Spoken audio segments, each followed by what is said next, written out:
Hello friends, I'm your Ramakrishna. నేను ఈరోజు active voice, passive voice ఎలా చేంజ్ చేస్తాం వాటి గురించి నేను రూల్స్ చెప్పబోతున్నాను. ఆ రూల్స్ అనేటివి ఉన్నాయి.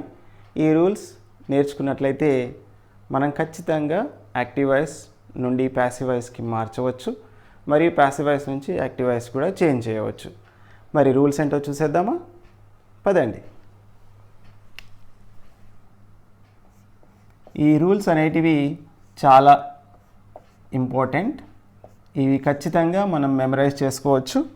ఇవి ఎక్కువగా ఏమీ లేవు, మనకి కేవలం 5 అంటే 5 ఉన్నాయి. ఈ 5 ఏంటివి అనేటివి మనము ఇప్పుడు చూద్దాం. వీటిని ప్రతినిత్యం గుర్తుంచుకుందాం మరియు ఆన్సర్ కరెక్ట్గా చేద్దాం. సరేనా? ఓకే. ఫస్ట్, యాక్టివ్ వాయిస్లో ఉన్నటువంటి ఆబ్జెక్టివ్ ఏదైతే ఉందో ఈ ఆబ్జెక్ట్ ప్యాసివ్ వాయిస్లో సబ్జెక్ట్గా మారుతుంది. ఈ ప్యాసివ్ వాయిస్ సబ్జెక్ట్ని ఆధారంగా చేసుకొని రెండవ రూల్ ఏంటి అంటే హెల్పింగ్ వర్బ్ అనేది వాడాలి. సబ్జెక్ట్ ప్లూరల్గా ఉంటే ప్లూరల్ హెల్పింగ్ వర్బ్, సింగులర్ ఉంటే singular helping verb. Next, active వాయిస్లోని వర్బ్, ఈ థర్డ్ రూల్. వర్బ్ ఫామ్ ఏదైతే ఉందో ఈ వర్బ్ ఫామ్ అనేది ప్యాసివ్ వాయిస్లో వర్బ్ ఫామ్ 3గా మారుతుంది. వర్బ్ ఫామ్ 3గా మారుతుంది. నెక్స్ట్, ఫోర్త్ది ఏంటి అంటే బై అనేది ఒక ఏజెంట్ లాగా దీన్ని వాడాలి. నెక్స్ట్, ఫిఫ్త్ వన్ ఏదైతే ఉందో ఇది యాక్టివ్ వాయిస్లో ఉన్నటువంటి సబ్జెక్ట్ ఏదైతే ఉందో ఈ సబ్జెక్టు ప్యాసివ్ వాయిస్లో ఆబ్జెక్ట్గా మారిపోతుంది. ఈ 5 రూల్స్ మళ్ళీ ఒకసారి చూద్దాం.